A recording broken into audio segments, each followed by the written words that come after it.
Direito e justiça devem caminhar lado a lado. Começa agora na nossa Rádio USA, Nosso Direito. Esse é o Nosso Direito, um programa que é feito para você, para esclarecer as suas dúvidas, com advogados de imigração, para tratar de assuntos dos nossos direitos, da comunidade imigrante aqui nos Estados Unidos. Dia especial pra gente falar de um assunto importante para a comunidade brasileira. Não sei se você já ouviu o termo entrar pelo Caicai, mas essa é a pauta que nós falaremos aqui hoje. 2 horas sobre este assunto, entender um pouco melhor sobre deportação, remoção, entender se de fato é possível conseguir asilo entrando pelo Caicai. E para nos ajudar com este assunto, nós temos conosco Dr. Antônio Massi, ele é advogado, é bacharel em música, teve o seu Juris Doctor pela Roger Williams University School of Law. Boa noite, doutor, tudo bem contigo? Daniel, querido, prazerzão estar aqui com você. Gente. É uma alegria pra gente tê-lo conosco. Não, com certeza. E conosco também a doutora Juliana Lamardo, bacharel em administração e gestão, tem o Juris Doctor pela Berry Law na Flórida e é especialista em casos complicados de deportação. Boa noite, doutora Lamardo. Boa noite, Daniel. Alegria ter você aqui com a gente, viu? Muito obrigado. É minha. Maravilha. Bom, eu acho que a gente pode começar falando de um assunto, tentando esclarecer, né, o que é o Caicai, né? Acho que a gente pode começar por aí, porque talvez tenha alguém que esteja nos ouvindo e não consiga entender que expressão é essa. Doutor Antônio, o que é o Caicai? Explica pra gente, por favor. Explico sim. Boa noite a todos os seus ouvintes. Boa noite à doutora que está aí do outro lado, que a gente não se conheceu pessoalmente ainda. É um prazer estar aqui com você. E vamos falar sobre o que é esse Caicai. Eu não sei de onde é que a expressão saiu, né, na verdade. Mas o que eu ouço muito falar é que as pessoas chegam aqui e caem na imigração. Caí lá na imigração, cruzei a fronteira e caí na imigração. Certo. Na verdade, existe um termo em inglês para esse programa que é o que chama catch and release. Catch and release. E é uma prática de várias administrações, republicanas e democratas, de processar as pessoas na fronteira, liberarem as pessoas com uma corte marcada ou com aquela promessa de que elas vão ter uma corte de remoção, onde elas vão aí poder definir se elas têm uma maneira de residir no país legalmente, ficar no país legalmente. No caso, em alguns casos, como você mencionou, Daniel, pleitear um asilo. Uhum. Entendi. Nós já temos aqui uma ilustre visita conosco também, doutora Eloá Celedon chegou aqui conosco. Doutora Eloá, muito boa noite, deixa eu te apresentar. Bacharel em Ciências Liberais, habilitação para serviços paralegais e tem o Juris Doctor pela Massachusetts School of Law. Muito boa noite. Boa noite, Daniel. Eu agradeço, é um privilégio estar aqui hoje à noite. Desculpa pelo atraso. Nada de atraso, tá tudo certo. A gente acabou de começar. Fique em paz, tamo junto. E a gente tava tentando entender um pouquinho o que é o Caicai, né? Entender de onde essa expressão vem, o que é o Caicai. Alguém pode estar nos ouvindo e não entende, não tem a menor ideia do que a gente tá falando, né? Sim. Deixa eu te ouvir sobre isso. Boa pergunta. Eu já ouvi falar muito tempo atrás, assim, muito tempo, vai fazer mais de um ano, porque também era um termo relativamente novo para mim. Eu não sei se eu vou estar explicando corretamente, mas Caicai, numa época antiga no Brasil, se usava em transporte de mercadoria. Então eu conectei isso como as pessoas têm esse transporte de cair, né? De cair, de ter uma mudança ou uma viagem entre um país ao outro. E como o Dr. Antônio Massa explicou, né, pelo termo em inglês do catch and release, também tem a ver com cair. Uhum. Então, pode ser que seja. Maravilha, maravilha. A gente vai ter bastante tempo para discutir sobre estes assuntos. E aí, doutora Lamardo, deixa eu te ouvir. Aí na Flórida, este assunto do Caicai, ele é comum, ele tá na boca da comunidade. Deixa eu entender como funciona na Flórida a questão do Caicai. Bom, aqui na Flórida, muitos brasileiros usam essa expressão. Eu nunca tinha escutado isso. Eu acho que foi com a Renata Castro, a doutora Castro, que eu escutei pela primeira vez. Que ela falou assim, Ju, eu tenho aqui um cliente que veio do Caicai e deixa eu te perguntar. Foi uma, assim, uma colega perguntando pra outra. Eu falei, peraí, Renata, o que é caicai? Ela falou, fronteira. Então pra nós aqui na Flórida, é quando uma pessoa tá tentando entrar nos Estados Unidos pela fronteira, qualquer fronteira, né? Certo. Texas, Arizona, que eles caem na imigração. Então, em vez deles passarem a fronteira e continuarem para dentro dos Estados Unidos, eles caem na imigração. Então a gente fala, caiu no caicai, então tá na mão da imigração. Tá, ótimo. Vamos começar a desenvolver um pouquinho melhor esse assunto, porque eu acho que esse programa vai trazer muito esclarecimento e vai ajudar bastante a comunidade, porque eu acho que tem uma série de equívocos nessa maneira de vir para os Estados Unidos. A gente entende que existe uma necessidade muito grande das pessoas, mas o que a gente precisa fazer aqui é trazer informação para que as pessoas tomem decisões em cima de informações corretas, e isso é muito importante. Eu acho que tem um senso aí de comum, né? Está no senso comum das pessoas virem pelo caicai e já receberem o social imediatamente. Doutor Antônio, deixa eu te ouvir sobre esse programa que você criou. Como é que é? Passa fora. Programa... Brincadeira. Programa do governo, né? Resolvido, né? Pois é. É tudo então técnico. Doutor Massa Viana, o programa Massa Viana de imigração. Gente, eu não tô brincando, isso foi só uma brincadeira pra gente quebrar o gelo aqui. Mas as pessoas têm a ideia de que isso é um programa do governo que as pessoas podem entrar e conseguir o social através disso. Vamos entender o porquê que as pessoas recebem o social security, o social security, o social, o CPF. Ok, com certeza que existe isso aí no senso comum, tá? Que existe um programa do governo americano, que é o programa que se as pessoas vêm pelo caicai, elas já recebem a autorização de trabalho e o social.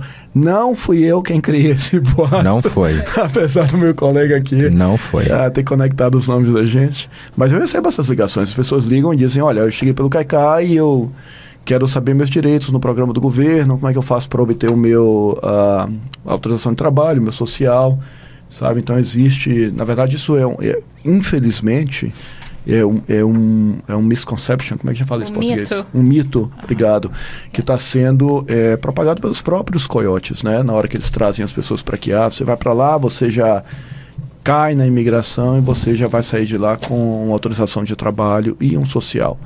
Quando, na verdade, o que acontece é que muitas pessoas que vêm pelo caicai ou que vêm pela imigração e já estão em processo de corte, elas acabam aplicando para uma petição de asilo.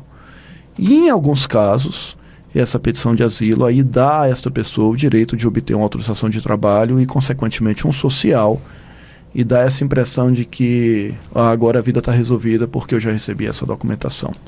Tá? Mas isso não é nem correto, nem seguro e nem a nossa recomendação. Eu tenho certeza que a doutora Celedon e a doutora Lamardo aqui concordam comigo nesse sentido. Exato. Doutora Celedon, deixa eu já colocar uma pergunta junto, né, da sua resposta aí.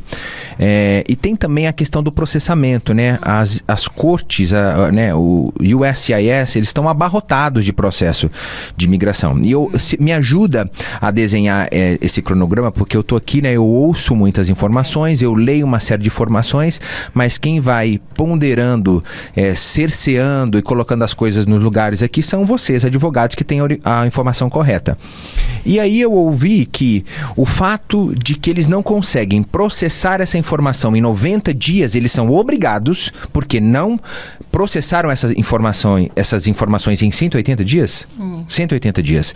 Eles aí são obrigados a darem o social para a pessoa, para que elas possam trabalhar. Por favor, me ajude. Então, voltando na pergunta original, existe a única forma de conseguir um social rapidamente, logo na entrada, independente se você usa o termo caicai ou não, são duas formas. seria se você receber um documento que é de como fosse refugiado permitido a entrada, que é o parole. Então, você entra e você consegue convencer logo na entrada perante um agente da fronteira que realmente você corre risco de morte, de perigo, você sofreu uma perseguição, não é viável seu retorno ao Brasil ou para o México, o que for. Nisso, eles permitem você, se você está com filhos, com esposa, eles iniciam esse documento em 94. Se você tem esse documento, ele é um cartãozinho branquinho, tem o seu nome, data de nascimento, e ele dura mais ou menos 1 ano. A minha recomendação, por isso que eu sou sempre ao favor, logo da sua entrada, você tem que consultar com o advogado, por várias razões, e durante o programa a gente vai falar mais sobre as razões. Você colocando logo na entrada, porque como ele expira dentro de 1 ano, e se o departamento que decide casos de permit de trabalho não toma decisão logo, o que acontece que se você aplica logo que está para a data de expirar, você não mais é considerado uma pessoa que é elegível pelo permit de trabalho. Através desse programa, você tem que pedir uma extensão, né, desse I-94. Então, essa é uma opção, né? E a outra seria para aqueles, e já tem acontecido até com as pessoas com primeira entrada, você recebe uma ordem de supervisão. Né? Um exemplo, você já teve uma remoção, você já teve várias entradas, o agente não tem confiança mais com você porque você continua entrando. Então, eles vão te colocar num programa um pouquinho mais rígido. E nesse programa mais rígido, é meio irônico, né? Que o benefício é que você pode logo aplicar pelo permit de trabalho. Eu acho injusto, né? Porque as pessoas que estão aplicando pelo asilo e não estão com essa ordem de supervisão, eles obrigados, e são os 2 requisitos, aplicar dentro de 1 ano o pedido de asilo, e o outro, você tem que esperar 1 ano, né, para que você possa fazer o pedido do permit de trabalho. Então, são as mudanças que eu tenho visto. Então, as pessoas que estão debaixo da ordem de supervisão ou tem aquele cartãozinho branquinho logo na entrada, podem fazer o pedido do permit de trabalho. Eu não sei se tem outra opção, outra forma de consegui-lo. Não, e aí você tá olhando pra mim, né? Tipo, eu não sei. Eu sei que talvez o Papai Noel, no final do ano, vai dar permit de trabalho. Pois é. Imagina, eu quero o meu green card. Doutora Lamardo, por aí, essa questão da ideia de ter um social, né? Logo na entrada, isso é disseminado, as pessoas acabam passando essa orientação de que quando você vem pelo CAI-CAI, você consegue o social imediatamente? Então, muitas pessoas, quando a gente dá a consulta, né, no começo do caso, todo mundo pergunta, e meu social? E meu work permit? É as primeiras palavras da boca da pessoa. Então, a palavra que o doutor estava usando, que é o misconception, é equívoco, eu acho que é a palavra. Equivocada. Entendeu? Eles vêm já com isso programado, ou do Brasil, ou do país que eles estão vindo, ou no trajeto de entrar nos Estados Unidos, que alguém vai falando para outra pessoa. Então tem muitas, não quero usar a palavra mentiras, mas tem muita informação. Misconceptions, erros, equívocos. É muita informação que estão dando que não é boa informação. De volta com o Nosso Direito, nós estamos aqui com 3 advogados esclarecendo as nossas dúvidas sobre o CAI-CAI, deportação, remoção. Se é possível pedir asilo, né, entrando pelo CAI-CAI. E para nos ajudar com esses assuntos, nós temos o Dr. Antônio Massa, doutora Eloá Celedon e doutora Juliana Lamardo. Mais uma vez, muito obrigado por vocês estarem aqui conosco, encontrarem um tempinho aí na tua agenda para que nós estivéssemos juntos na noite de hoje. Nós agradecemos bastante. E vamos avançar aqui, né, no nosso tema e entender o que está acontecendo com esses movimentos de imigrantes vindo para os Estados Unidos, especificamente imigrantes brasileiros cruzando a fronteira do México para entrar nos Estados Unidos. Doutor Massa, você gosta de ser chamado de Doutor Massa ou é melhor Doutor Massa Viana? Eu, na verdade... Olha aí, gente, eu tô te perguntando, tem que abrir o microfone, né? Senão ninguém te ouve. Fiz uma pergunta, se não abrir, ninguém te ouve. Se eu te disser que, na verdade, eu gosto de ser chamada de Toinho. Toinho? Não, mas eu não tenho a menor possibilidade. Doutor Viana. pra mim realmente não faz diferença, sabe? Eu sempre digo às pessoas lá no escritório isso: olha, não tem que chamar de senhor, não tem que chamar de doutor, você pode me chamar de Antônio, não tem problema nenhum. Você é um ser humano como você. E é verdade, eu vou testemunhar algo então. Hoje, você veio um e-mail do teu escritório pra mim. Sim. E no teu e-mail veio escrito assim: o Antônio pediu. É aí que você vê o trato dentro do escritório. Uma coisa é o que você me disse, outra coisa é o que acontece lá dentro. Então veio um e-mail do teu escritório falando assim: o Antônio, ou seja, o que você está me dizendo faz todo sentido. Deixa eu te fazer uma pergunta então. Vamos lá. O que acontece depois que a pessoa entra pelo Kaikai? Foi lá, se entregou. O que acontece depois? Bom, eu vou começar... Ou o que deveria acontecer depois, né? Eu vou começar respondendo essa pergunta só fazendo um parêntese sobre uma coisa que você falou no segmento passado. Você falou, as pessoas já entram cometendo um crime com relação a, às vezes, a pessoa inventou uma história, né? Ou contou alguma coisa que o próprio Coyote incentivou essa pessoa a contar lá na entrada, no momento que ela cai na imigração. E isso não é crime. A gente tem que tomar muito cuidado com o que é crime. A gente tem que lembrar sempre que a imigração é lei civil, para a gente justamente não até propagar a ideia, o mito, o equívoco de que o imigrante que cruza a fronteira está cometendo um crime, tá? Porque são ações civis. E isso, infelizmente, é uma coisa que eu ouço muito no discurso do anti-imigrante. Eles estão aqui cometendo crimes porque eles vivem aqui de maneira criminosa, porque eles estão ilegais no país. Então, só lembrando que imigração é civil, tá? Boa. É como uma multa de trânsito. Então as pessoas ficam, como assim? Isso é verdade. É por isso que o sistema... É por isso que é uma loucura você imaginar que você pode prender uma pessoa dessa por um tempo limitado por uma falha civil. Tá? Não é criminal. Mas só para fazer esse parênteses. Mas vamos lá. O que é que deveria acontecer ou o que é que acontece? Olha, tem gente que fica presa. Tá? Tem gente que é liberada imediatamente. Tem gente que passa 1 ou 2 semanas lá para poder passar pelo que a gente chama de um credible fear interview, ou seja, uma entrevista do medo.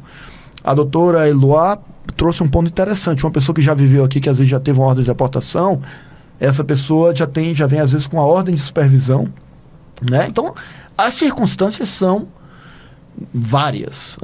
Muita coisa pode acontecer uma vez que a pessoa faz essa entrada. O que a gente tem visto muito comumente, pelo menos que eu tenho visto muito comumente no meu escritório, são pessoas que geralmente passam 3, 4 dias sendo processadas, e uma vez que elas são processadas, que eles definem que elas não estão infectadas com Covid, eles têm liberado essas pessoas, pedido para essas pessoas, para as pessoas que vêm para Massachusetts, por exemplo, elas reportam no Burlington, que é o office, que é o escritório do ICE, né? E aí ficam aguardando a corte.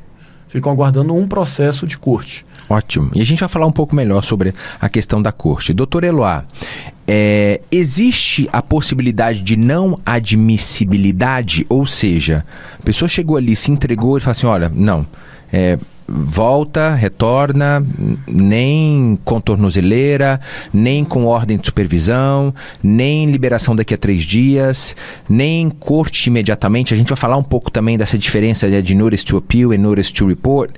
Então a gente vai falar sobre essas duas coisas, mas vamos entender aqui essa questão, se existe a possibilidade da pessoa imediatamente falar, olha, volta pro teu país. Então, tem havido com a administração Biden, né, que tem sido a administração que tem sido mais, assim, óbvio pro imigrante. Mais tolerante. Mais tolerante, amigável.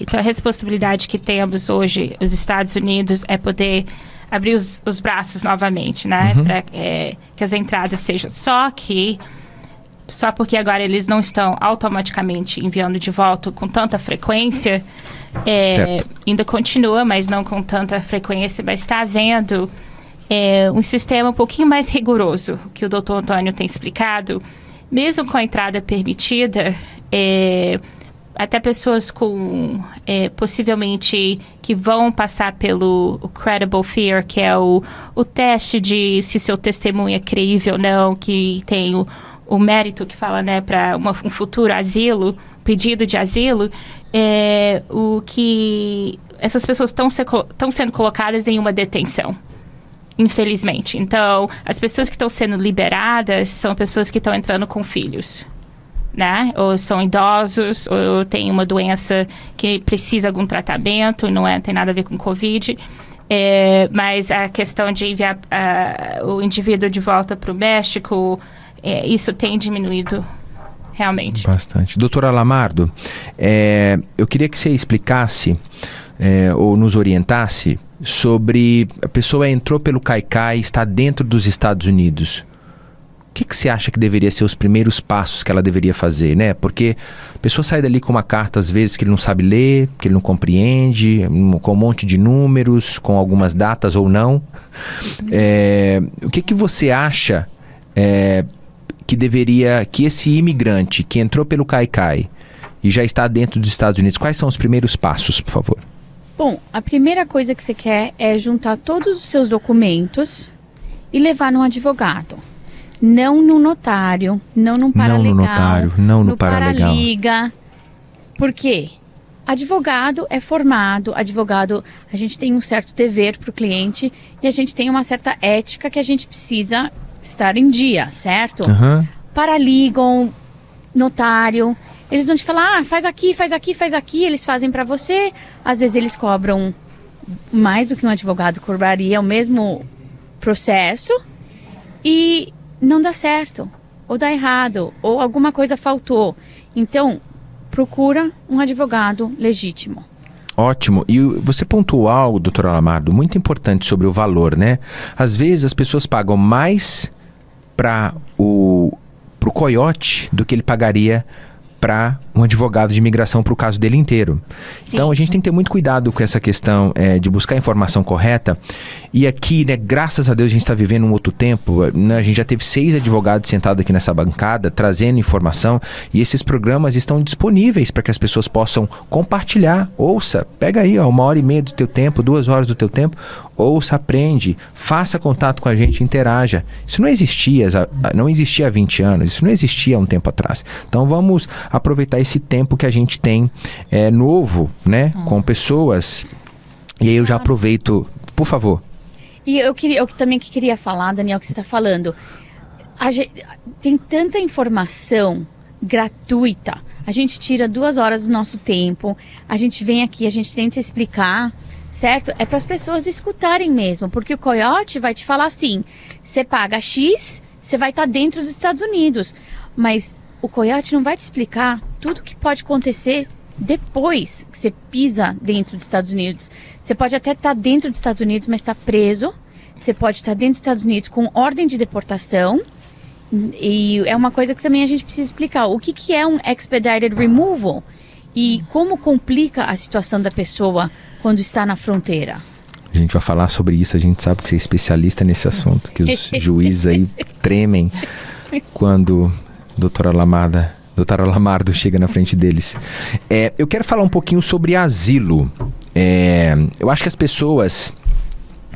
O que está por trás deste social, o que está por trás dessa entrada que a pessoa chega, se entrega e recebe uma autorização de trabalho, um social, talvez é a possibilidade de ter um asilo. E eu acho que valeria a pena a gente explicar o que é isso, né? A gente, um pouquinho para frente, vai compreender melhor o que de fato é. Mas essa ideia de poder ter os documentos através do asilo é o que faz as pessoas se lançarem nesse desafio. Dr. Massa Viana. E algumas pessoas realmente têm um caso de asilo, né? Essa é o que a gente deve lembrar. Não é todo mundo que tem. Uhum. Provavelmente a grande maioria não tem. Mas muita gente sim tem.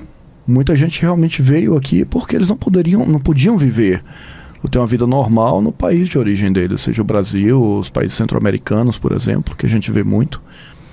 E tem outro mito, né? A gente está falando de mitos. Por exemplo, existe um mito de que circula por aí que o brasileiro não consegue asilo nos Estados Unidos. Isso é mito. Bem... O brasileiro consegue asilo nos Estados Unidos. Tá? O brasileiro tem que provar certas coisas para conseguir asilo. É um país muito extenso. Você tem que poder demonstrar que você realmente não podia ficar naquele país extenso. E não dá para usar a violência, né? Como somente a violência. Pois é, porque o asilo, ele tem uma série de coisas que você tem que comprovar para você poder ganhar uma. Eu gosto do Dr. Márcia, porque tudo que você fala pra ele, fala assim, coloca você na minha mão pra você ver como eu resolvo isso. Fácil. Falei, resolve Violência, tudo. me dá aqui que eu resolvo. Doutor Antônio Massa, resolve tudo. Ele fez assim com os ombros, ó. Mas Joga no meu colo, Tem resolve. sempre solução. Não, eu acho que, olha, você estava falando aí, né, agora há pouco, que há 20 anos atrás a gente não tinha o que a gente tem aqui. Hoje, a grande desvantagem, poxa, eu estou sentado aqui ao lado de uma advogada fantástica, eu não conheço a doutora Amardo, mas você me falou que ela é uma pessoa fantástica também, uma profissional fantástica. Hoje nós temos excelentes profissionais. Brasileiros que falam nosso idioma. Você não precisa ter alguém que tá falando deste jeito com você, entendeu? Entendeu? Mas enfim, então para você ganhar o asilo, você precisa de alguns critérios, né? Você precisa comprovar que você sofreu essa perseguição. Essa perseguição não pode ser... Tem que ser uma perseguição baseado em uma das categorias que são protegidas, né? Baseado em etnia, baseado em raça, baseado em religião, em opinião política ou num grupo social. Você faz parte daquele grupo social que está sendo perseguido, entendeu? Você tem que mostrar que o governo, ou o próprio governo faz parte dessa perseguição, ou o governo basicamente lavou as mãos e disse, se vira. E você tem que mostrar também que você, dentro desse país extenso que é o Brasil, você não tinha um lugar onde você podia relocar, que você ia poder ter uma vida normalizada. Então são coisas que você tem que mostrar, tá? Muita gente acha que porque ela sofreu um assalto no Brasil, que ela pode vir aqui com um boletim de ocorrência e com aquele boletim de ocorrência pedir um asilo. Não é bem assim. Não é assim. E aqui, ó, já que a gente está falando sobre interação, né? Queria trazer a participação aqui do Ricardinho. Falou assim, ó, que programação bacana, parabéns e obrigado por tantas dúvidas que vocês estão tirando de todos. Um abraço daqui da Flórida. Obrigado, Ricardinho. Boa noite pra você. Thank you. E aí, diga pra mim, você ia fazer uma ponderação, doutora Eloá, por favor. Bom ponto, realmente. O asilo, eu vou falar eu gosto de introduzir casos, né, que é de experiência. Então, brasileiros não tá na primeiras... Se você tem um estudo de os países que são, obviamente, que ganham mais asilos, o México, tem China também pela perseguição de religião. Só que o Brasil realmente... Cuba? No momento, a gente tem, assim... Não mais?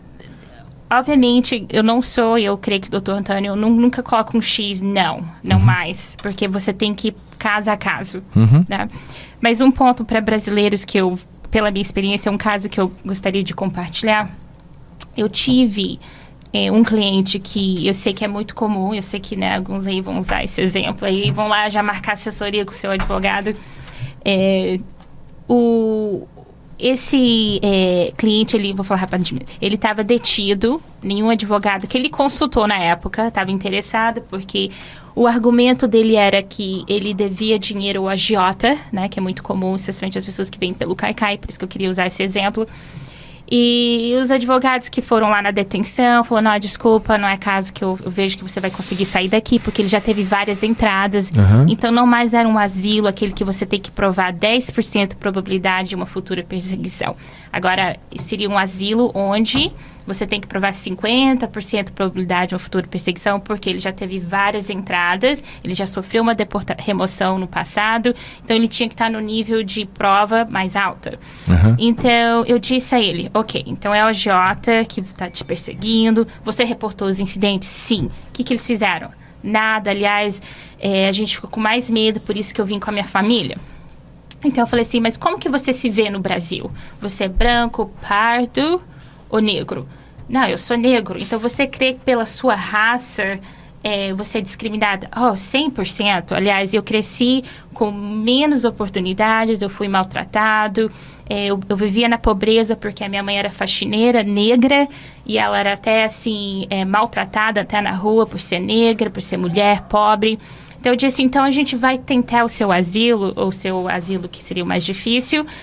Primeiro é que a polícia não estão dispostos, igual o doutor Massa comentou, a gente tem que demonstrar que o governo, ou eles estão participando dessa perseguição, ou eles realmente não têm os recursos, ou eles viram o rosto, estão vendo o perigo, estão vendo a perseguição e decidem a não ajudar. Então, com isso, ganhamos esse caso dele, porque conseguimos convencer a juiz que a própria polícia não estão disposto de ir. Aí a gente pegou a pesquisa que no Brasil ainda continua uma discriminação contra os negros, pessoas mais escuras, e que até a polícia não estão dispostos em proteger. Então, eu nunca, quando vem uma conversa assim, brasileiro não ganha asilo, mentira.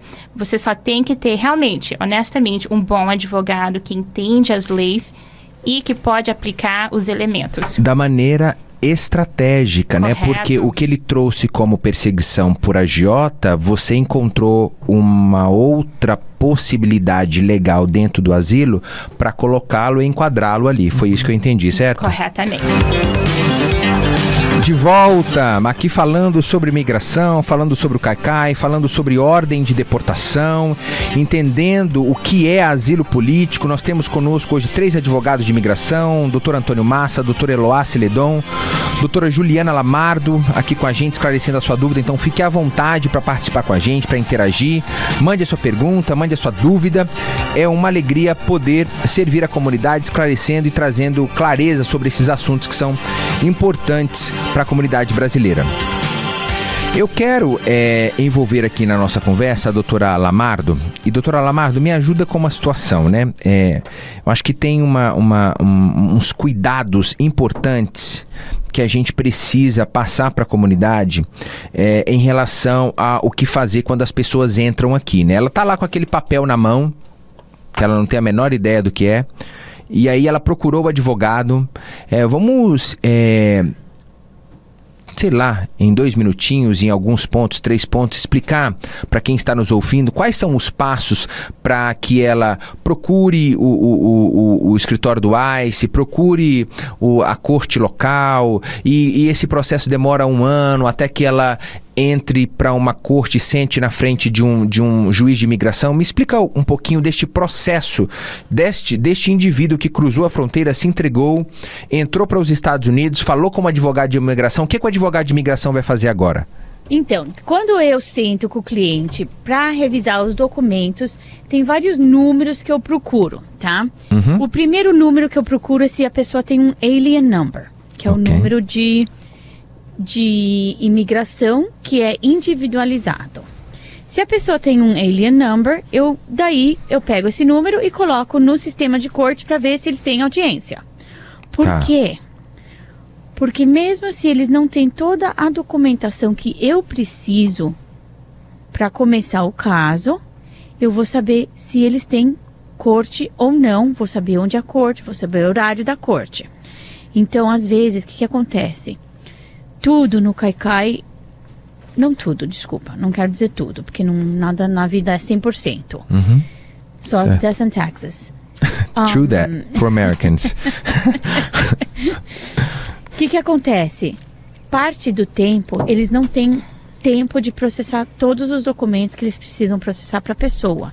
Então, certas pessoas saem com só os documentos do que a gente chama ROR, Release on Recognizance, que é uma saída que a pessoa fala, eu vou sair, eu vou estar aqui, eu moro aqui está o contato da minha família, e eles deixam você sair só com a documentação da imigração. Certo. Certas pessoas saem com fiança, certas pessoas saem com um papel que não diz nada. Não diz o nome da pessoa, não diz nada. O outro número que eu estou procurando é um Subject ID. A diferença entre um Alien Number e um Subject ID é que com o Alien Number eu já sei que eles estão no sistema da imigração. Com um Subject ID, eles ainda nem têm um Alien Number, que é o que a gente precisa para entrar na corte ou fazer um processo de asilo defensivo com a corte, tá? Se a pessoa tem alien number, tem processo na corte, já está tudo encaminhado, a única coisa que a gente precisa saber é se você já tem audiência marcada ou não, se você tem ordem de supervisão ou não. Se a pessoa só tem um Subject ID, tem que marcar um horário com o ICE. Felizmente, este ano, o ICE decidiu fazer esse processo pelo site. Então, você entra no site do ICE, você coloca o idioma que você fala, você coloca o seu Subject ID e vai programar um agendamento com o ICE mais perto da sua casa. Daí é que eles vão criar o Notice to Appear, que é a documentação que a gente precisa para fazer corte, e aí que eles vão continuar com o processo que a doutora Eloá falou de ordem de supervisão, da onde pode vir o seu work permit, certo? Da onde pode vir o seu work permit, entendi. Isso, é uma das categorias que a gente pode usar para ter o work permit. Várias pessoas não estão saindo com as documentações necessárias para começar um processo. Se a pessoa tem um processo em corte, tem várias coisas que estão acontecendo em certas cortes nos Estados Unidos. Exemplo, Miami, Denver, Detroit, El Paso, Nova York, Newark, San Diego, São Francisco, Seattle. Essas cortes têm ordem que se a pessoa saiu de detenção ou saiu do ICE depois de maio 28 deste ano, que começando em setembro, eles iam ter as audiências rápidas. A audiência tem que ser feita em menos de um ano. A gente chama isso de Dedicated Docket, aqui em Miami. E o juiz, depois que você dá todo o sua testemunha, seu testigo, os juízes têm 60 dias para dar uma decisão. Então, em menos de um ano, seu processo já começou e já terminou. Então, é muito importante o minuto que a pessoa saia de detenção, sai do CAI-CAI. Quando você chega no seu destino final dentro dos Estados Unidos, procura um advogado que saiba as leis de deportação, asilo. Muitos advogados falam, não é asilo. E isso eu concordo muito. E muita gente não tem, mas tem várias pessoas que têm. E tem que concentrar no caso específico da pessoa. Não pode só pôr uma pessoa, todos os brasileiros não têm. Não é assim. Cada lei tem sua exceção. Então, com essas exceções, é que a gente cria nossos casos. Entendi. É em cima... E esse vasto conhecimento do que pode, do que não pode, as manobras possíveis, né? É que a gente consegue encontrar um caso aí. Obrigado. Doutor Massa Viana, a questão dos endereços, eu acho isso importante, né? Explicar sobre essa troca de endereço, informar as mudanças, as alterações de endereço, essa possibilidade agora de fazer o comparecimento, a visita ou checkpoint com o ICE por e-mail também é importante, e a questão da corte também. Você explica, por favor, a questão dos endereços? Sim, claro que sim. E quando você entra aqui, inclusive a imigração, você já sai de lá com esse formulário em mãos, que é um formulário que te permite mudar o seu endereço em corte de imigração. É um formulário que chama I-33 ou E-33. Você tem essa obrigação de deixar a imigração a par do seu endereço aqui. Muitas pessoas fazem isso já no primeiro check-in com o ICE, né? Já durante aquele primeiro encontro com o ICE. Porque muita gente às vezes vem com o endereço de um amigo, chega aqui com uma semana depois ele muda de endereço. Então, por que é importante você manter o seu endereço atualizado com as agências do governo americano? Porque se a corte quiser te mandar uma notificação de que você tem uma audiência, e a doutora Lamardo se referiu aí a audiências que têm acontecido numa velocidade que a gente não tem visto, né? Há tempo que foi o Dedicated Docket. A corte pode te encontrar. Você não quer perder uma audiência, né? É importante que você saiba quando você tem audiência. Hoje também existe um website que ele foi até atualizado hoje. Eu não sei se as doutoras na ligação já tiveram a oportunidade de ver, mas ficou até mais bonitinho. Ficou. Eu não sei se vai ficar efetivo, né? Porque, mas tá com certeza mais bonitinho, mais organizadinho. Mais user-friendly, né? Mais user-friendly, E você pode colocar o seu número de protocolo, o A-Number, que a doutora Lamardo falou, e aí descobrir também se você tem corte ou data de audiência, tá? E isso é importante também. Outra coisa que é importante, na sua documentação, você geralmente sai de lá com um documento que se chama Notice to Appear. Tá? O que é o Notice to Appear? Notificação para comparecer, né? Seria no português. Esse Notice to Appear, se você está se perguntando se você tem esse Notice to Appear, é só dar uma olhada na documentação da imigração. Geralmente não, o nome desse documento está logo no topo, bem centralizado, Notice to Appear. E esse Notice to Appear é basicamente a sua intimação para comparecer em corte. Por que esse documento é importante? Porque existe um argumento legal hoje que se esse Notice to Appear, se essa notificação para comparecer tiver uma falha técnica, às vezes você pode encerrar o caso de deportação da pessoa. tá? É um documento que muitos juízes hoje, porque saiu um caso recente agora, estão achando que esse caso impede essa interpretação. Eu acho que esses juízes não estão lendo a lei direito, não, tá? E outro juiz... E que bom, né? Que tem juiz que não lê bem a lei. Ah, sim, claro. Isso é bom. O juiz é humano, ele, sabe? A lei também, ela tá... Você tem o direito de interpretar aquela lei, né? Apesar de que eu creio que essa interpretação é errônea. Eu continuo acreditando que a falha técnica, se a pessoa fizer o processo para encerrar esse caso em tempo hábil, que a corte tem a obrigação de encerrar esse caso.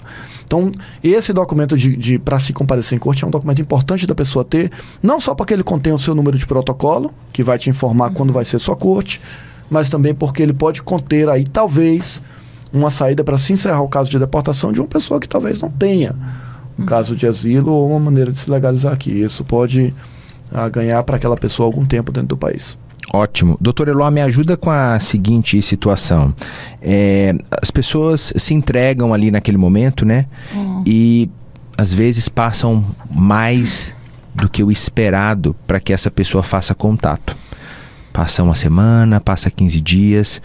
É possível ter uma maneira segura, uma maneira eficiente ou a maneira correta de buscar informação sobre essa pessoa que entrou nos Estados Unidos, cruzou a fronteira, se entregou no Caicai e ninguém sabe aonde essa pessoa está? Sim, claro. Em muitos casos, sim. Já passei situação de crianças perdidas na fronteira. Mas adultos maiores de 18 entrando no cbp.gov, né? Lá eles têm informação. Vamos falar de novo isso aí? cbp.gov, né? cbp.gov. Yes. Eu posso passar depois o link para você. Mas tem como, eu ia falar até ubicar em espanhol, tem como localizar, em muitas situações, o indivíduo, se você tem o número, a data de nascimento, eles pedem o nome, data de nascimento e o país de origem. Nome, data de nascimento e o país de origem. Então ali, 80% das vezes que a gente tem usado e foi necessário de poder localizar alguém que realmente a família, amigos, ninguém estava conseguindo, não tendo nada, informação. E lá eles colocam a detenção que esse indivíduo supostamente está. Crianças, depende, porque eles são muitos. Temos mais ou menos, acho que 20 mil crianças que estão no programa que eles chamam de unaccompanied minors. São crianças que estão sendo supervisadas pelo governo através do Departamento de Saúde para que elas realmente estejam com pessoas de confiança, pessoas que realmente vão recebê-las. Essas crianças realmente tem acontecido, eu já tenho visto, tenho tido uma experiência muito recente no escritório, que eu tive que entrar diretamente, não estou falando que eu vou fazer isso para todo mundo, e não é que o advogado faz isso, mas eu tive que entrar com o diretor do CBP, porque nem a imigração estava conseguindo achar essa criança, e essa criança tinha um problema mental. Meu Deus. Muito triste. E no final foram dias de muita agonia, até da minha parte, eu vou te falar, a primeira vez da minha vida, amo todos os meus clientes, amo as pessoas, né? Só que a primeira vez, assim, como advogada, que eu senti um peso, assim... Se envolveu de verdade. Era noite e dia, era e-mails, organizações que estavam ali em Texas, na fronteira ajudando também. E depois conseguimos localizar essa criança. Eu falo porque eu não recomendo esse tipo de entrada, especialmente quando envolve crianças, porque realmente... o que é inevitável pode acontecer, mas essas são as formas. Às vezes nem tem relacionamento, né? Às vezes essa criança é parte do plano de entrar. Sim. Ele não é familiar direto. Correto. Vamos falar um pouco melhor sobre a questão dos direitos, né? Quem entra pelo Caicai, doutor Antônio Massa, tem direitos? Claro que tem direitos. Claro que tem direitos.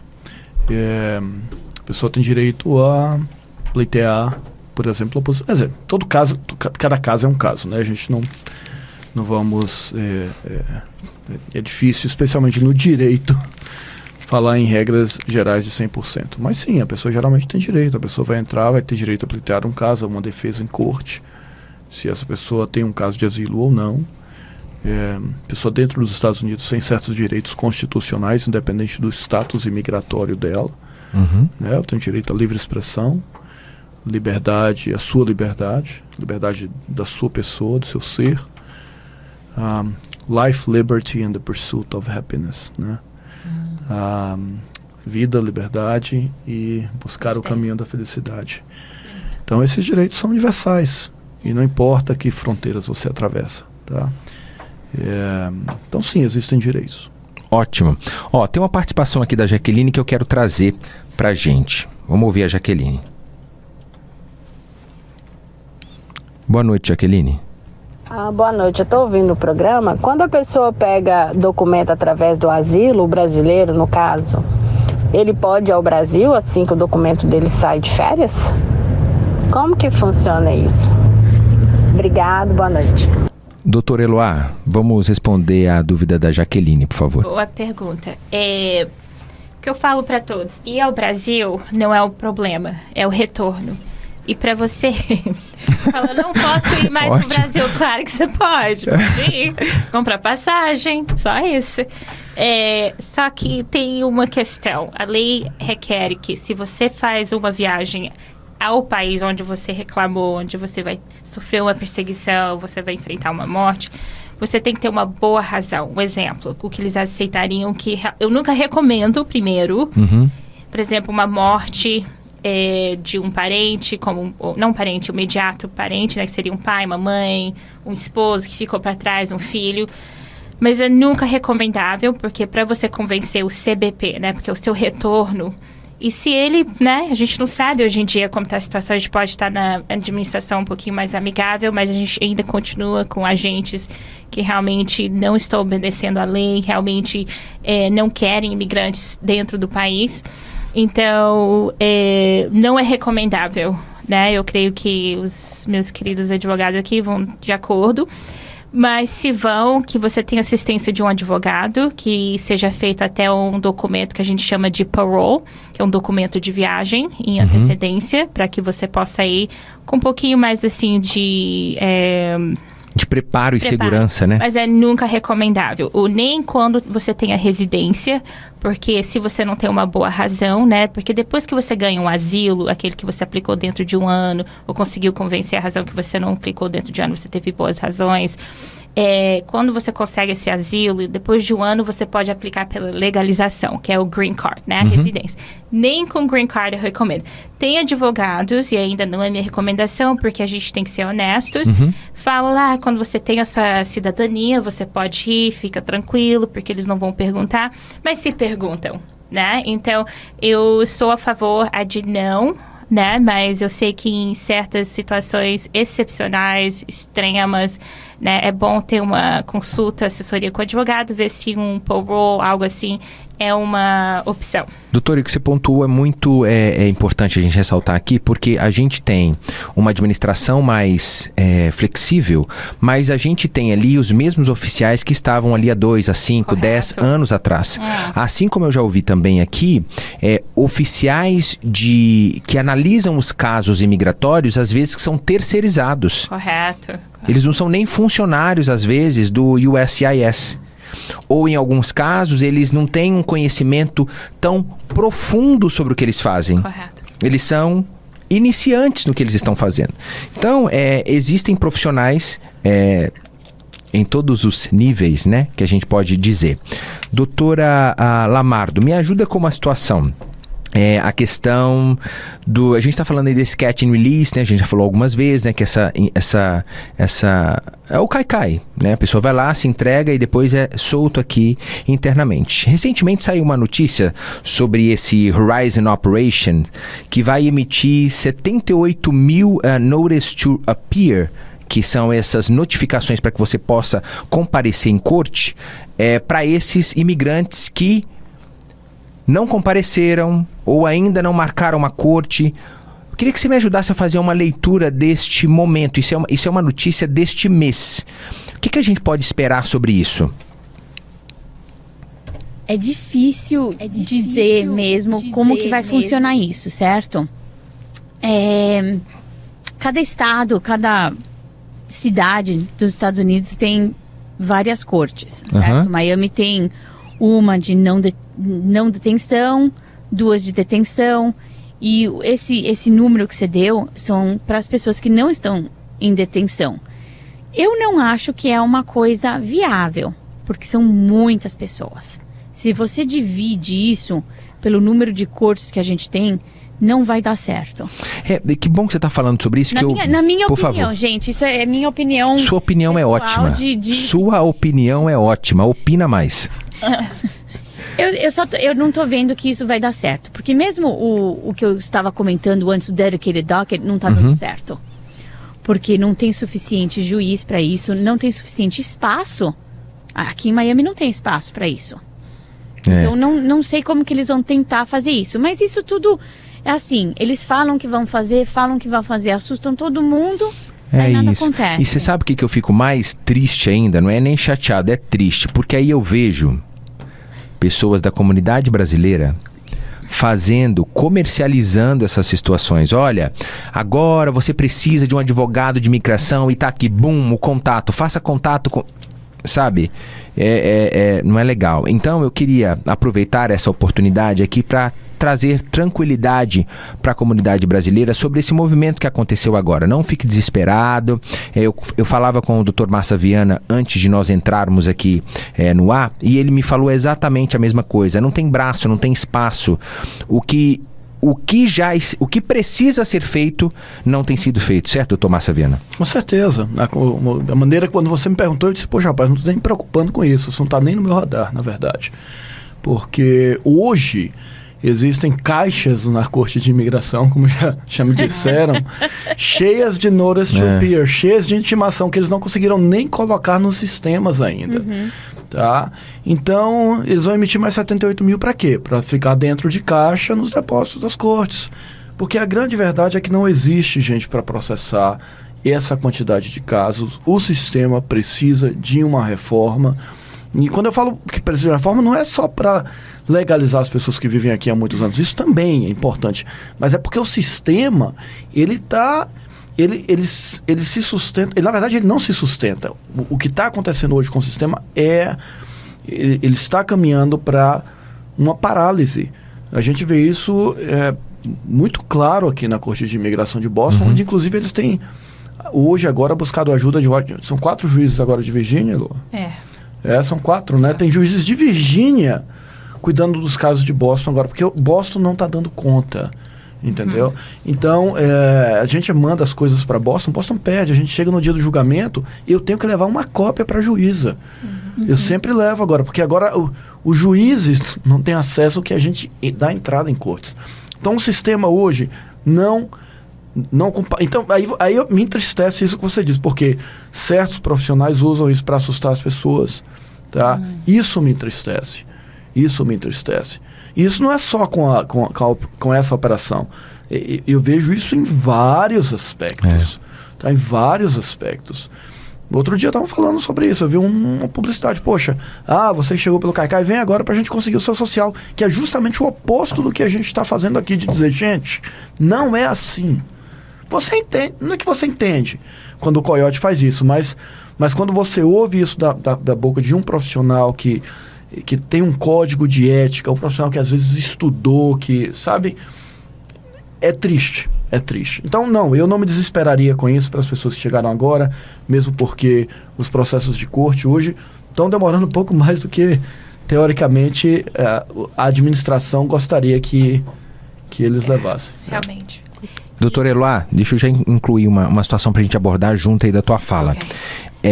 O que tem acontecido, né? As pessoas, por que tá tendo esse volume gigantesco de notice to appear em vez de notice to report, né? Okay. Eu estava lendo um pouco sobre isso, matéria sobre esse assunto, e eu vi que o tempo que você leva para fazer um notice to appear é de 60 a 90 minutos, de 1 hora a 1h30. Agora, o notice to report, que é essa carta que você tem, que vai lá no ICE, depois vai lá na corte local, isso demora 10 minutos. Então é por isso que, em vez de fazer tudo aquilo que era feito lá naquela era Trump, quando as coisas eram mais rígidas e demoravam um tempo maior, eles simplificaram. E a administração Biden está sendo muito criticada por isso, né? Por ter flexibilizado essa situação. O que eu quero que você me ajude a desenvolver aqui? O que você acha que vai acontecer de fato com esse novo posicionamento do governo em enviar todas essas cartas? Vai ficar tudo sentado lá mesmo? Ou você acha que a gente vai ter um enrijecimento das leis? As leis vão ficar mais duras?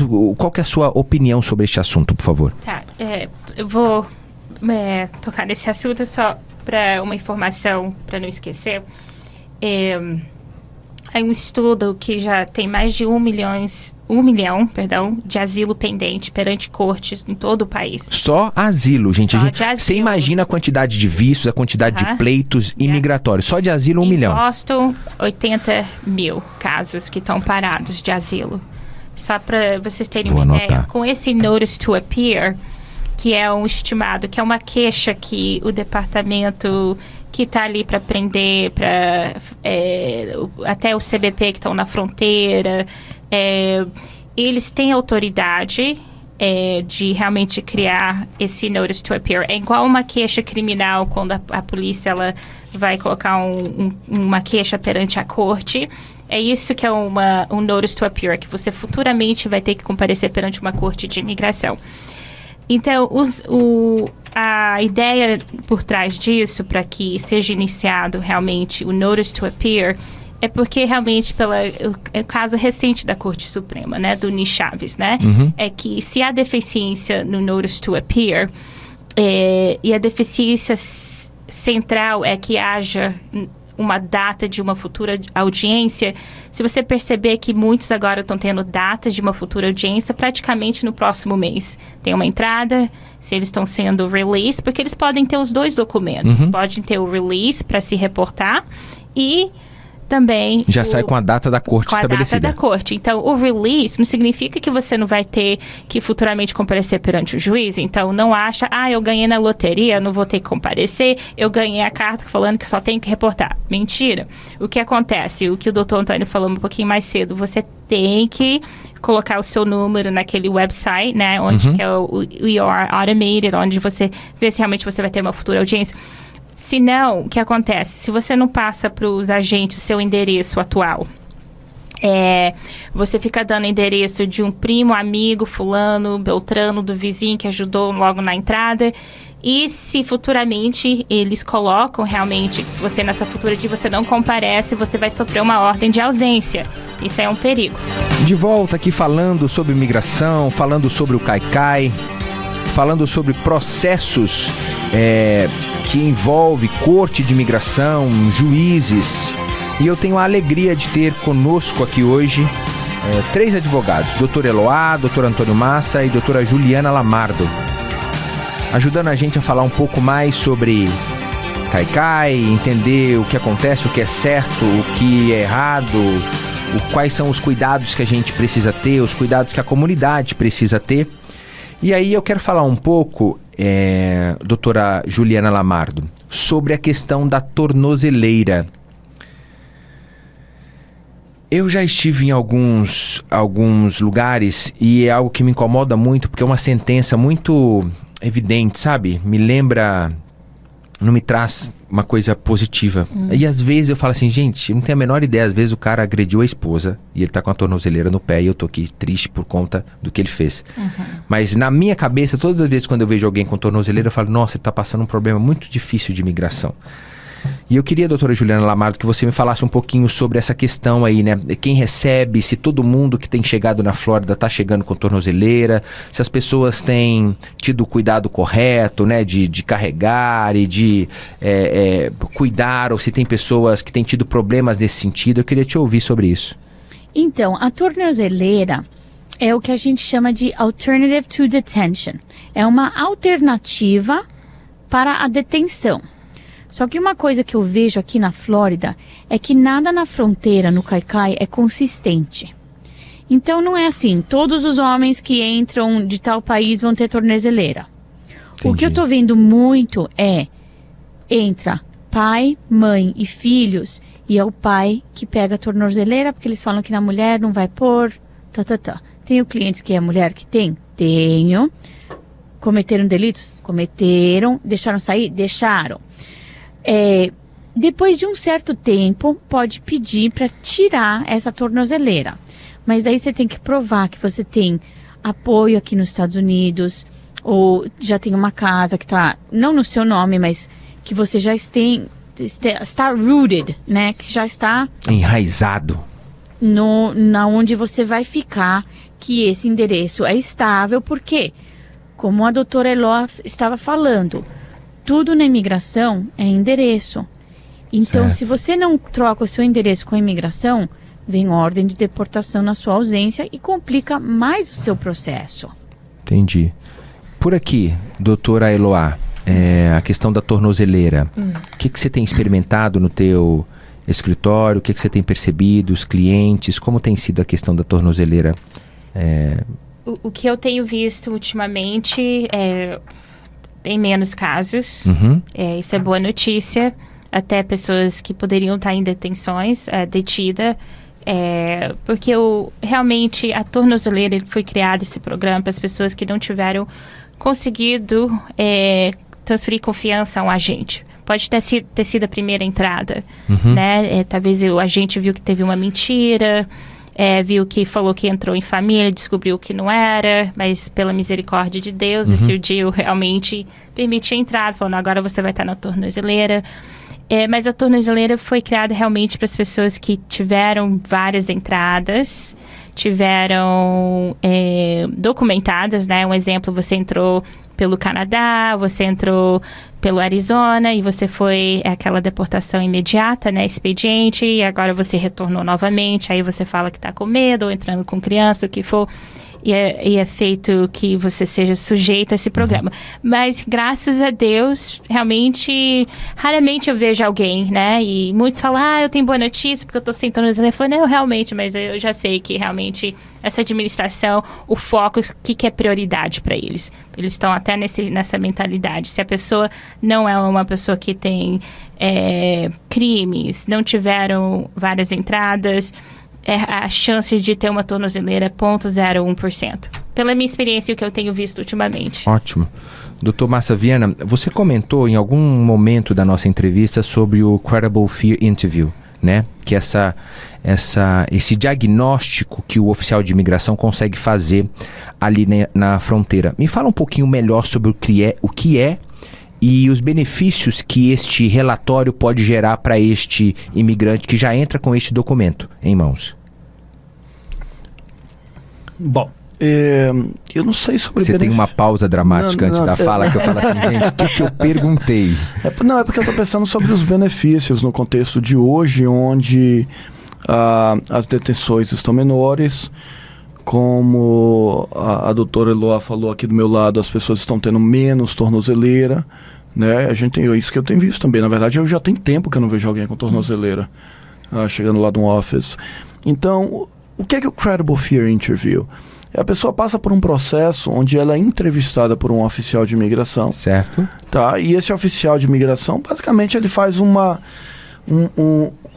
investigação básica sobre os requerimentos do asilo, o que é que trouxe essa pessoa até a fronteira, e aí determina se essa pessoa tem um medo creível. Muita gente chama isso da entrevista do medo, né? Como ela está conhecida, do mesmo jeito que o Kai, ela passou pela entrevista do medo. Mas não porque ela tenha medo, mas porque ela tem um medo iminente na origem, é isso? Na verdade, esse medo é um medo... Esse medo é um medo suficiente para essa pessoa poder conseguir asilo dentro dos Estados Unidos. Claro. Em um outro contexto, em um contexto onde existiam mais prisões, onde as pessoas estavam sendo devolvidas com maior frequência, uma pessoa que passasse numa entrevista de medo creível, ou Credible Fear Interview, eu estou traduzindo do inglês, ela às vezes seria liberada mais rápido, às vezes seria liberada sem a tornozeleira, tá? Ou seja, existe uma presunção de que essa pessoa pode vir a qualificar para o asilo dentro do país. Às vezes ela recebia o parole, que a doutora Eloá já falou, que é aquele cartãozinho branco que às vezes pode dar a autorização de trabalho para essa pessoa, sabe? Então ela recebia certos benefícios. Hoje eu não tenho visto nem muitos credible fear interviews. Eu não sei se você tem visto isso. Eu tenho visto no contexto de que você é colocado numa detenção, tem que passar pelo teste do medo creível, mas com o departamento de asilo, né? Que é bem similar do que o Dr. Antônio está falando, para pessoas que, para sair de detenção, tem que passar perante o departamento de asilo, convencê-lo que realmente é uma futura perseguição, que for. E se passam, eles vão agora iniciar procedimentos, que seria o notice to appear, né? E onde estariam pedindo fiança perante os agentes ou perante um juiz. O outro ponto é que esse medo creível, eu creio que o Dr. Antônio estava explicando, são pessoas que estão prontas para sofrer uma futura remoção imediata, né? E as pessoas que estão sendo permitidas entradas, que são com os agentes. E eu falo que é muito importante, eu vejo isso muito, até os agentes cometem erro. E é triste, né? Você vê a pessoa que está entrando, passou por 12, 15 dias nessa jornada, e o agente realmente comete erros nesses documentos e às vezes não tem as informações corretas e a pessoa não tem essa oportunidade de futuramente lutar o asilo. Mas tem outra forma, que é o medo creível, quando você é colocado numa detenção e a única opção é passar pelo departamento de asilo para estar perante o juiz. E se você não consegue convencer o departamento de asilo, você pede para que o juiz possa revisar a decisão do departamento de asilo para que você tenha uma segunda chance. Entendi, ficou claro. Claro, pode falar assim. Volta e já me fala sobre a questão da data também. Lembra dessa questão do documento não ter data, certo, ter uma questão do erro, certo. Por favor. Não, eu acho que o ponto que você trouxe também é um ponto muito interessante, doutora, porque, e é bacana que a gente está aqui no estúdio, a doutora Lamardo está no telefone, a gente não tem esse benefício de estar se conhecendo pessoalmente, mas esse ponto da fiança também, né? A pessoa que tinha uma entrevista, tinha passado na entrevista do medo creível, facilita a gente fazer esse argumento para o juiz de que essa pessoa merece fiança e talvez uma fiança não tão alta, né? Porque ela é uma pessoa que vai qualificar para o asilo.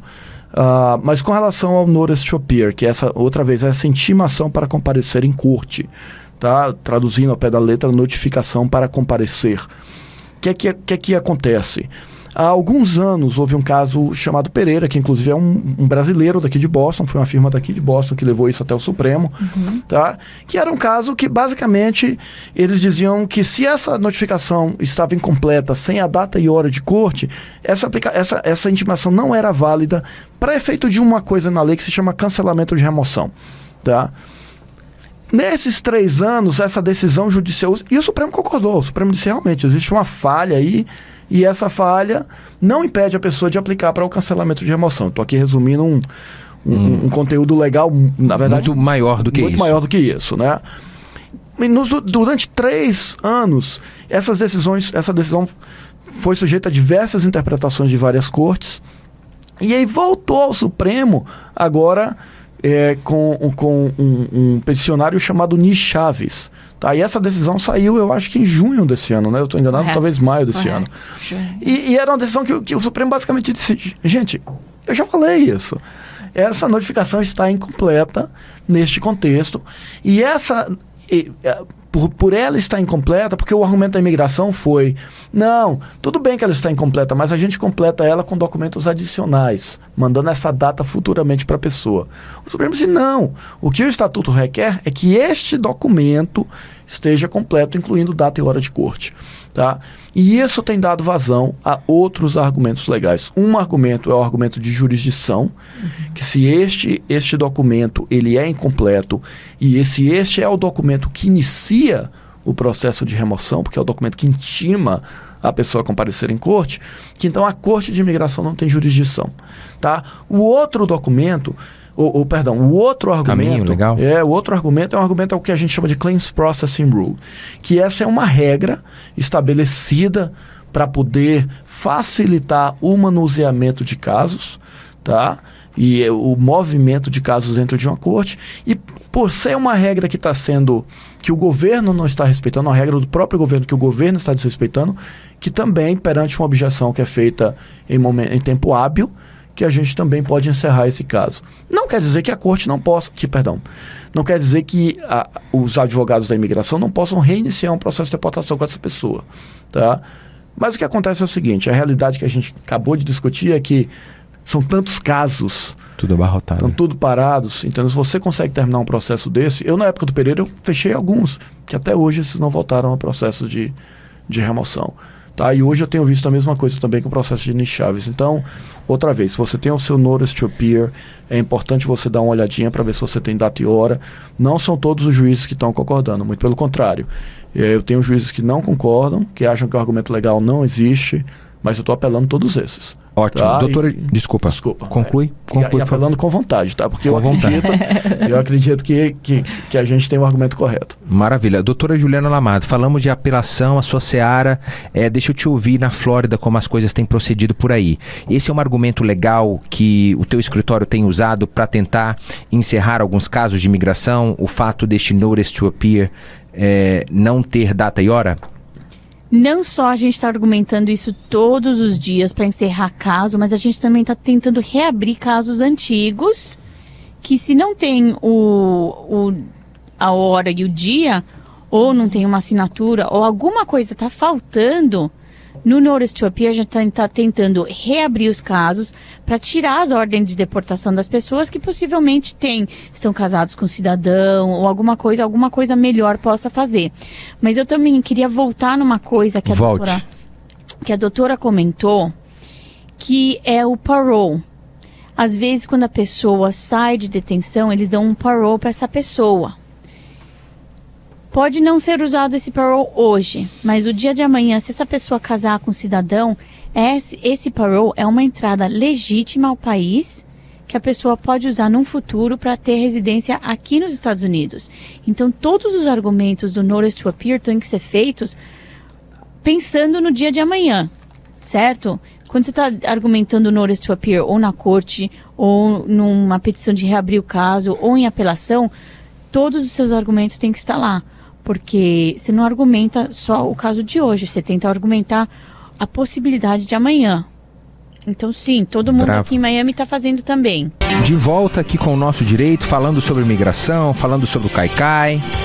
E a gente está no nosso último bloco, então eu quero aproveitá-lo bastante para que a gente possa falar sobre futuro, né? Entender quais são as possibilidades, quais são as oportunidades que a gente tem agora de futuro. Então eu quero aproveitar o tempo que a gente tem aqui até as 9 para a gente falar quais são as expectativas. Doutor Eloá, você estava na vez, né? De falar sobre o que a gente tem, o que a gente está aguardando aí. A gente teve a primeira tentativa, que foi incluir no pacote do orçamento, não deu certo. Segunda tentativa, o registro. Vamos trazer a data um pouco para antes, também não deu certo. E aí a gente tem algo agora tramitando no Congresso, não foi isso, doutor Massa? E eu queria ouvir vocês sobre isso.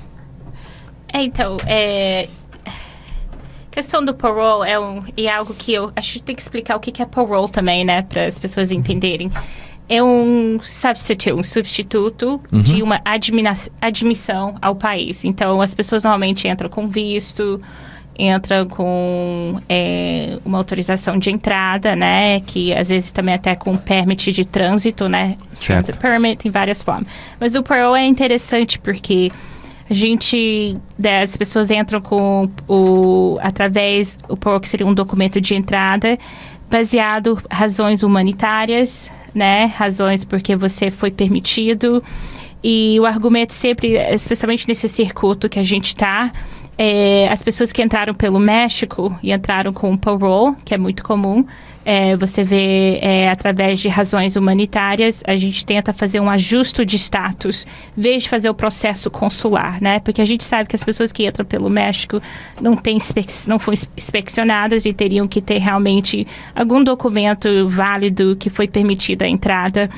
E o que o que se faz é o perdão por isso, por não ter esse documento, se inicia o processo consular, vai aquele processo do perdão, onde você tem que demonstrar extremo sofrimento no membro da família, que seria um esposo, residente cidadão, ou pais residentes cidadãos. Filhos não passam esse perdão, infelizmente. Não é aquele perdão que você está perante o juiz, você tem 10 anos de América, esse outro tipo de perdão, porque as pessoas confundem, né? Mas eu vi o caso da minha tia que o filho passou o perdão. Não, isso talvez estava perante um juiz. Então, what do you think, né? A doutora Juliana, ela falou sobre isso, né? Sobre essa possibilidade da pessoa que entrou pelo México e aí recebeu o parole. E aí lá na frente ela às vezes vai casar aqui e pode agitar ajustar o status, né? Como a gente traduzindo do inglês, como a gente fala, ou seja, aplicar para uma residência, para um green card sem sair do país. O que a lei diz, né? Para explicar no básico. A lei basicamente diz o seguinte, que se você teve uma entrada regular no país, ou seja, uma entrada com visto, ou se você foi paroled in, você teve a permissão para entrar, tá? Que é esse parole que a gente tanto fala, que você, em certos contextos, você pode pedir a residência sem sair do país. Isso é o que acontece muitas vezes quando a pessoa está aqui, está irregular, casa às vezes com o cidadão ou cidadã americana, e aí pode pedir o green card. Tá? Isso só no caso, em uma situação onde ele não tenha esse documento e ele entrou sem inspeção, é somente casando com nativo, com um americano, certo? Se ele entrou pelo México, por exemplo, e não teve essa inspeção, não teve essa entrada legal, é como a doutora Eloá explicou, essa pessoa tem que fazer um processamento consular, porque essa pessoa está sob a jurisdição, ou seja, é uma ficção científica, uma ficção legal, é ficção científica, é uma ficção legal que essa pessoa não entrou ao país, então não está sob a jurisdição da imigração, ela está sob a jurisdição do departamento consular. Então ela tem que voltar, no caso, para o Brasil, digamos, de brasileiros, para fazer uma entrevista lá. O problema é que quando você volta, você está sujeito a um castigo de 10 anos, então você tem que passar por esse processo de perdão.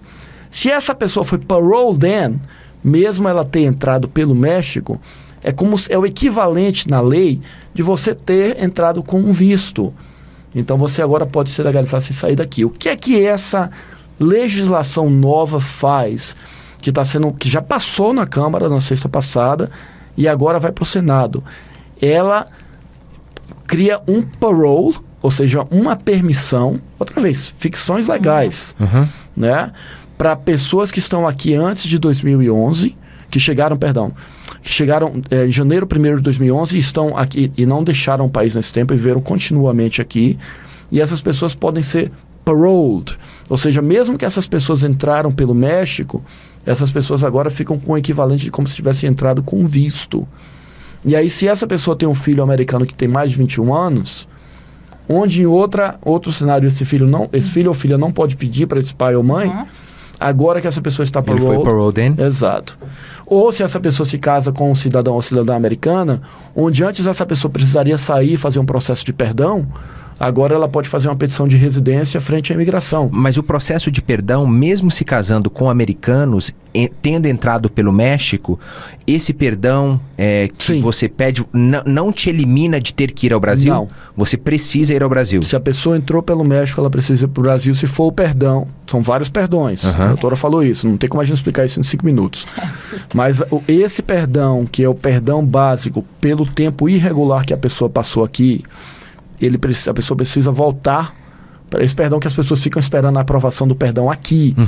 Ela retorna para o Brasil, ou para o seu país de origem, né? Para poder fazer a entrevista lá e depois retornar. E para fechar esse ciclo aí, o que o perdão resolve é o bar de 3 ou 10 anos. Exatamente, então, corretamente. beleza, você entrou pelo México, você tem 2 problemas. O primeiro problema é que você teria que ficar 10 anos sem voltar aos Estados Unidos. O perdão, casando-se com um americano, resolve isso, mas não resolve o fato de você ter que retornar ao país onde você deveria ter pedido um visto para entrar e vir aos Estados Unidos, certo? Fala que tá certo. Fala que tá certo. Eu elaborei demais. O advogado Daniel para participar. Brincadeira, por favor. O que é? Eu sei. Não, é quase isso. É porque a lei de imigração é complexa. Na verdade, o perdão, o que ele cura é o tempo irregular da pessoa no país. É o castigo. Porque não existe uma barra para quem entrou. O problema de quem entrou... Eu vou falar isso tudo no exemplo, mas eu vou entrar legal, então, que vai facilitar. Mas o que o perdão cura especificamente é o tempo irregular que a pessoa está aqui. Porque, na verdade, não é o tempo irregular. É a barra de 10 anos na saída desta pessoa. Yes. Esse perdão diz para a imigração, diz, ok, essa pessoa não vai precisar esperar 10 anos, porque existe um ente dela que vai sofrer de forma extrema se essa pessoa ficar 10 anos fora do país. Ótimo. Doutora Juliana Lamardo, esse novo projeto aí que saiu de qual casa e foi para qual, doutor Antônio? Ele saiu da Câmara dos Deputados e agora ele está indo para o Senado. Está indo para o Senado. O que ele vai resolver na vida dos imigrantes? Deixa eu te ouvir.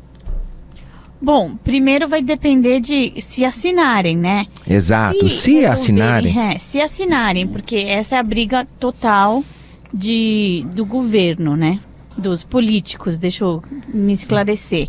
Se resolverem fazer o parole, vai abrir a porta de muitas pessoas não precisarem fazer esses perdões fora. O que acontece? Daí começa a abrir o número na minha cabeça, né? É que eu vejo, meu vision para tudo isso. Se as pessoas conseguem fazer a documentação dentro do país, porque sair esse parole, vai tirar a necessidade de sair do país, primeiro.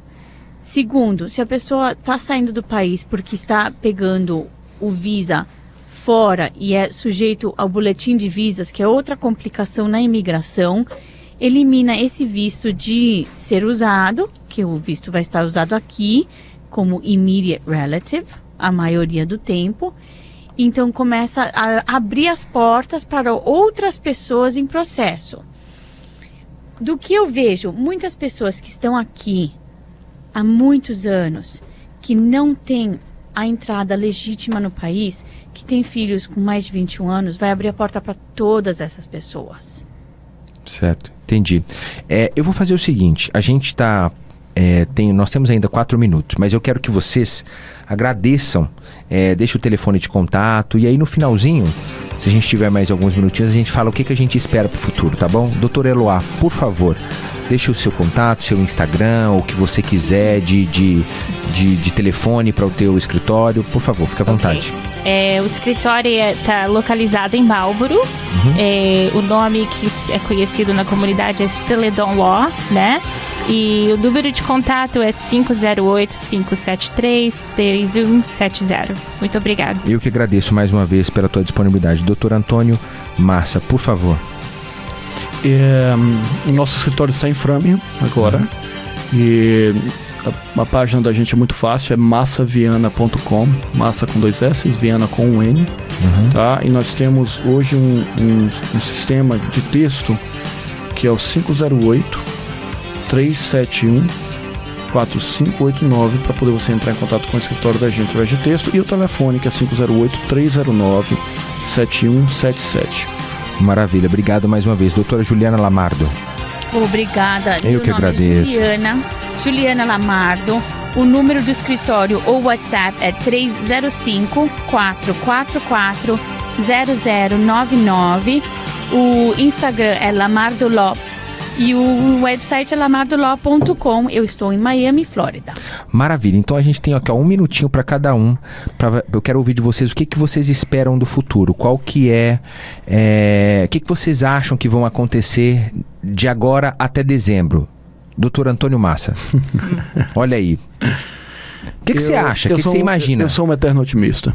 Tá? Eu espero que essa lei não é o que prometeram pra gente, mas eu espero que isso venha virar lei e ajudar as pessoas que estão aí, que merecem, porque elas contribuem para o crescimento desse país.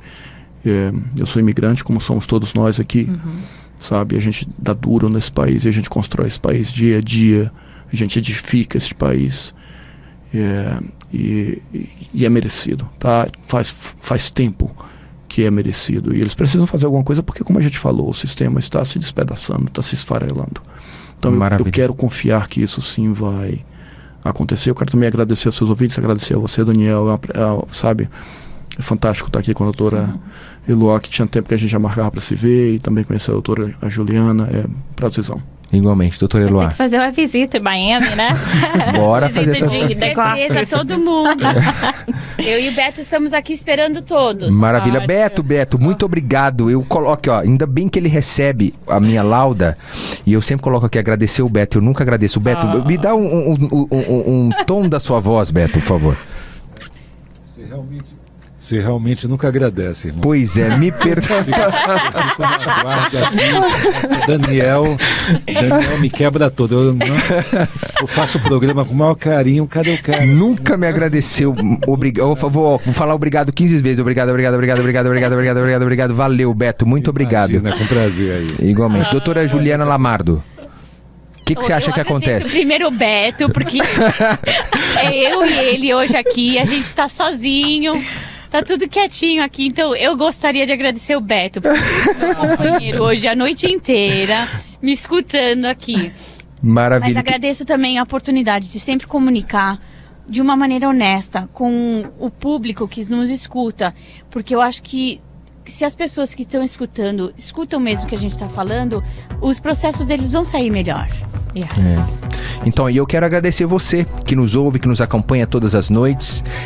Obrigado pela tua audiência, obrigado pelo teu carinho, obrigado porque você participa com a gente, interage conosco. Esse é um programa feito para você. Eu adoraria ter mais um tempinho, mas o meu programa corta, o satélite corta, me sai do ar. Me perdoe, doutora Eloá. Não, eu adoraria, mas se eu não encerrar, aí você sabe, né? A gente fala no meio. Mas nós teremos muitas outras oportunidades e, mais uma vez, obrigado por você que nos acompanha aqui. Forte abraço. Nosso Direito.